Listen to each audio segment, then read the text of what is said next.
Chapter 13. Platform Manners. Somehow Mother found the time to take part in Sunday school and parent-teacher affairs, to serve on the Montclair Library Board, and to make motion study speeches throughout the country. Her platform manner was as natural as if she was talking to us in the parlor. Often she'd crochet or knit until she was introduced. She had a knack of popularizing a technical subject by illustrating her points with everyday experiences. Her talks always went over well, and college and labor and management groups extended her an increasing number of invitations. The money from the speeches did not go toward running the house. Mother used it to set up special funds, so she could give us things that we wanted, but the budget would not otherwise afford. "The speech in Chicago will go for Martha's new overcoat," she'd say as she ran over her itinerary with us, "and the one in Detroit will go for Ernestine's college wardrobe." All of us wanted a small sailboat for Nantucket. Mother had Martha open a separate savings account at the bank, the Gilbreth Boat Fund.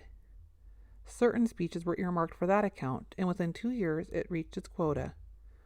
Mother traveled by bus or upper berth to keep her expenses down to a minimum, and most of the speeches were on weekends, so they didn't interfere with the chorus. None of us liked her to be away from home, but we could see she was doing it for us, and it was easy to cooperate. No fees, of course, were connected with the talks Mother made at our schools, and we thought these speeches were ones she could forego. In fact, we would have very much preferred it, because they were a source of constant embarrassment. But we didn't want to hurt her feelings, so we didn't say anything about them at first. Mother believed that every resident of a community had civic obligations and responsibilities. No matter how busy she was, she'd drop everything for a PTA meeting. Her biggest school tour was the annual Be Your Child session. This was sponsored by the PTA, and the mothers who were supposed to sit at the children's desks, meet the teachers, look over their textbooks, and review the papers. The program was geared for mothers of average-sized families, and failed to take into account the unlikely possibility that someone might have 8 children simultaneously in the school system. Mother would hire a cab for the evening and race from home to the elementary school, where she'd sit at 4 different desks, from the elementary to the junior high, where she'd sit at 2, and from junior high to the high school, where she'd sit at 2 more. With the help of a memorandum book, she managed to keep straight the compliments and complaints she received concerning each of us. "I never thought I'd have to give an F to one of your children," Frank's Latin teacher told her at one Be Your Child session. "I've had Anne, Ernestine, and Martha, but Frank is simply impossible." "I know too much about what a fine teacher you are to believe you think any child is impossible," Mother would reply with her sweetest smile. "Some pupils are just more of a challenge to teachers than others. Isn't that right?" "I guess so," the teacher said doubtfully. "Put it this way, though. He's the biggest challenge I've run into in 15 years. Mother made a memorandum to help Frank with his Latin and to ask Ernestine to help him too. I'll see he's tutored at home, and I'm confident that meanwhile you'll work everything out." Mother challenged the Latin teacher, heading for the door in her waiting taxicab. At the high school, Ernestine's English teacher was indignant. She had discovered that Ern had turned in a book report based, in fact, lifted from the blurb on the jacket, and had not bothered to read the book itself. "I can't tell you how shocked I was, Mrs. Gilbreth. It's not at all the sort of thing Anne would have done, and I certainly didn't expect it from Ernestine. I'd always considered her the soul of honor." "I don't think there's really any reason to change your opinion," Mother had replied a little hotly. "I consider it plagiarism, plain and simple." "Maybe it is," Mother said, "but thinking back, I suppose I've done the same thing. Sometimes when I'm with a group of people who are talking about a new book, I guess I've given the impression I've read the book instead of reviews about it in the newspaper." "Why, I've done the same too, I suppose." "Isn't it really the same thing?" Mother smiled. "No, I don't consider it at all." "Don't reproach yourself for it," Mother interrupted. "After all, if a person tried to read everything that comes out, he would have no time for anything else, would he?"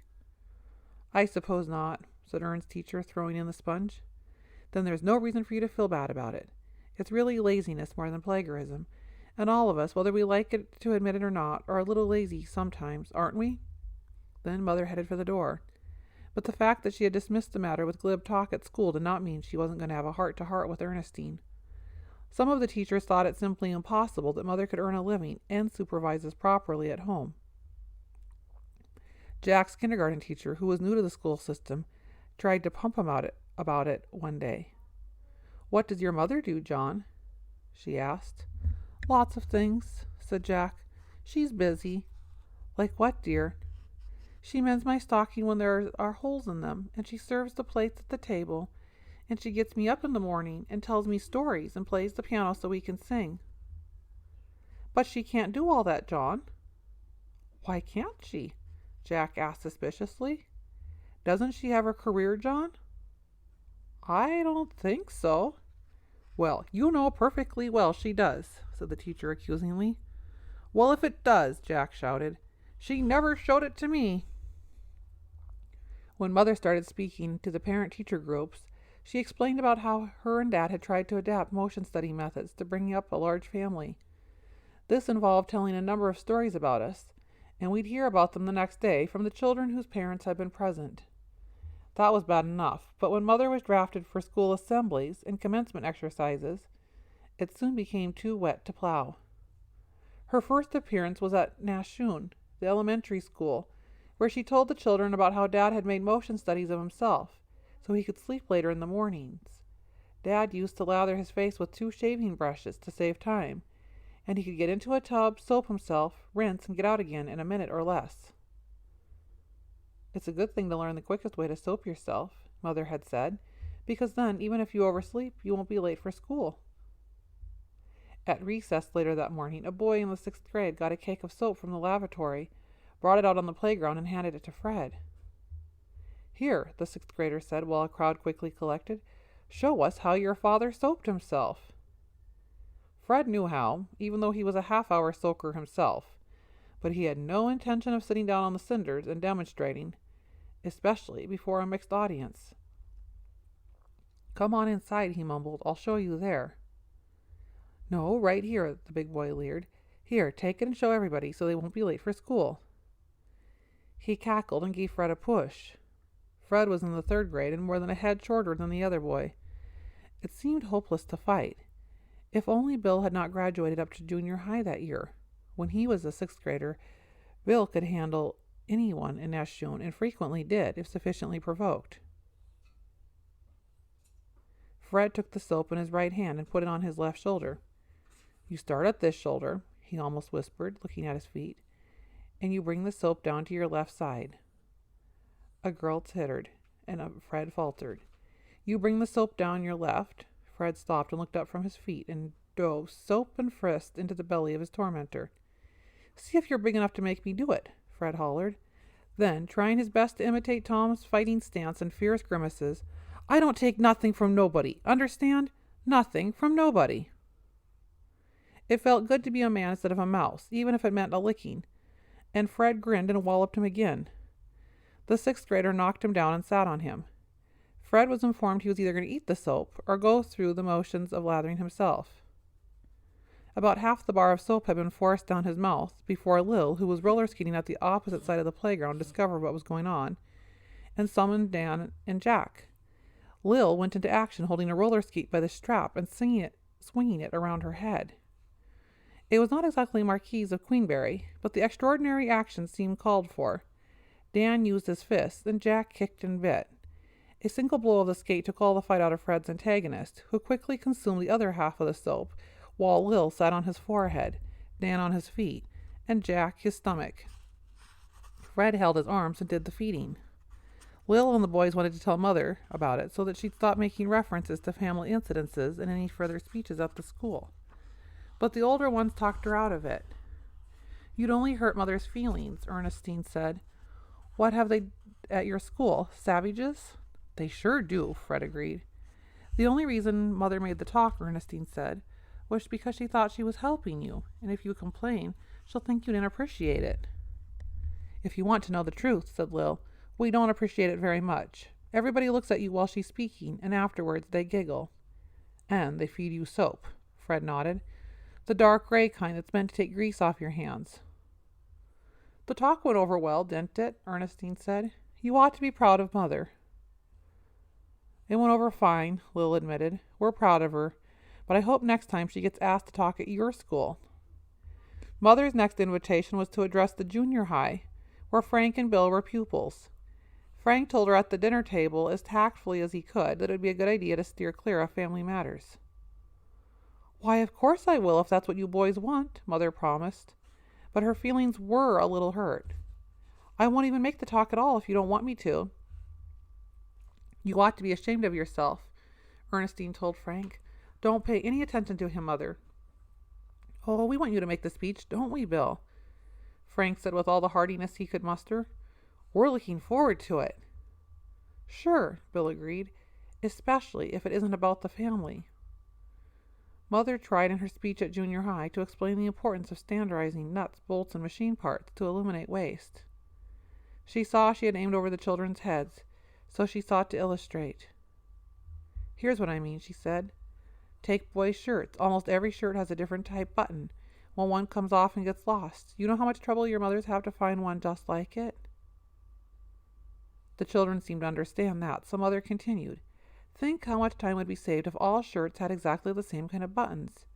Do you know what I do? When one of the buttons come off a shirt, I cut off the bottom at the collar and move it to the top to replace the missing button. Then I just put any old button at the collar because the tie hides it and it doesn't show. Frank and Bill exchanged glances across the assembly hall. They knew that had did it. 3 boys cornered Bill after school and demanded he loosen his tie so they could examine the button. Bill would not have objected to showing them if they had asked nicely. Bill was good-natured enough, but it usually was a good idea to ask him nicely. In junior high school, there were accepted rules about fair fights, so Bill could take on his opponents one at a time, and Frank's assistance was not needed. When it was over, Bill's tie was tattered and blood-spangled, but it was still proudly waved. Ernestine and Martha once again persuaded the younger ones not to tell Mother what had precipitated the fight. And then an invitation came through from high school, and the older girls were panic-stricken. We're ruined, Martha groaned. Think it over, Ernestine said to Bill and Fred. Giving the matter mature deliberation, I believe you 2 boys had better tell Mother what happened after she spoke at your schools. I'll tell her nothing, Bill grinned. I enjoyed it. Anyway, we don't want to hurt her feelings. I don't see what you're scared of, Fred said. They don't make you eat soap in high school, do they? If you tell her now, after making us keep quiet, Bill threatened, I'll give her stories to put in her speech. Like about the time something fell off and tripped you when you walked into the movies because you had used motion study by fastening it with a safety pin? Good night, Ernestine blanched. You don't think she'd tell that, would you? Just don't go hurting her feelings, Bill warned. Mother spoke at high school about process charts for industry, and she illustrated what process charts were by explaining the ones in our bathrooms. Fewer speakers ever got better reception at the high school assembly, but Ernestine and Martha wished she would take up bridge like other mothers, or confine her speeches to the audience west of the Mississippi. You've got to be more careful, Martha stormed to Mother that night. It's gone too far, Ernestine agreed. We'll never live it down. For goodness sakes, what's the trouble? Mother asked. The girls seldom addressed her that way, and she was frankly concerned. It was bad enough when Fred had to eat soap, dark gray soap, Martha said, and it was bad enough when Bill had to fight to save his necktie. But do you know what I've been getting all day? Ernestine said. My, you look fresh as a daisy, baby. I'll bet you made a little mark on the bath chart before you came to school this morning. Mother had her usual full day. After the speech, she had come home and taught her chorus. There had been the customary interruptions by Tom. Dan was in bed with a sore throat, and she had spent half an hour reading to him and another half hour playing Parcheesi. The mending seemed to gain on her, no matter how much time she devoted to it. All in all, she was thoroughly tired and discouraged. I guess I did put my foot in it, she agreed. The only reason I made the talks was because I thought you children wanted me to. Well, gee, we did, said Martha, only... I try, said Mother, and there was no theatrics in it, just a statement of fact. To do the best I can. We know you do, Ernestine told her. We shouldn't have said anything about it. Why did Fred have to eat soap? The story about a bath by motion study, Martha said. And Bill? Buttons, said Ernestine. Mother started out of the room. She was pale and her shoulders were sagging. Her red hair had begun to show traces of gray in the last few months. She looked defeated and almost old. The talk went over swell, though, Martha said, running after her. It was just that one little story. I never heard so much applause after a speech in assembly, Ernestine said, running too. You didn't? Asked Mother. You brought down the house, Martha told her. We were sure proud of you. I am glad you were, dear, Mother said, squaring her shoulders. To tell the truth, I thought it went over pretty well, too. You had them eating out of your hand, Ernestine nodded. I'll tell you what, Mother said. I promise I will not accept any more invitations from the Montclair schools. Oh, we like you to speak, Ernestine said. It impresses the teachers, and the kids, too. But no more stories about the family, is that it? Mother smiled. All right, I promise then. Just try to be careful, Martha begged. Not to say anything we wouldn't say.